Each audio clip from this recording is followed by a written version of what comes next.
Odatda men chiroyli va yaxshi narsalarni ko'rsataman, lekin bugun aytib bermoqchi bo'lgan istoriyam haqiqiy trash istoriya. Birinchi qism.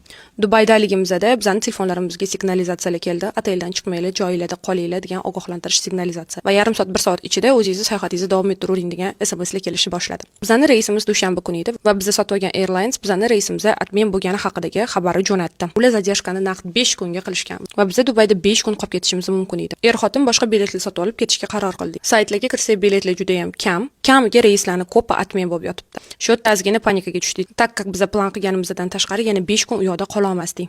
Saytlardan bilet qidirayotganimizda ne ko'z bilan qarasak, bizning hech qanaqa reysimiz admin qilinmagan, shunchaki reysdan biz to'rttalamizani yechib tashlashgan. Bu sababdan aynan bizning reysdan yechgani haqida hech qanaqa narsa bila olmadik. Kechasi 11 va biz Sharjaga yo'l oldik. Chunki biz aynan o'sha aeroportdan uchib ketishimiz kerak. Bolalarimiz uxlab qolgan, aeroportga kirib chiqish bo'lsa, men mashinada kutib turdim. Turmush o'rtog'im aeroportga kirib ketdilar. Aeroportdagilar rostdan ham reys admin qilinmaganini подтверждать qilishdi va bizani hech qanaqasiga u reysga qo'ymasliklari haqida ham aytishdi. Biletlarni qaytaradigan bo'lsa, yarim puli kuyadi. Biletlarni puliga mayli deb qaytargan taqdirimizda ham yangi biletlar topishimiz amr mahol edi.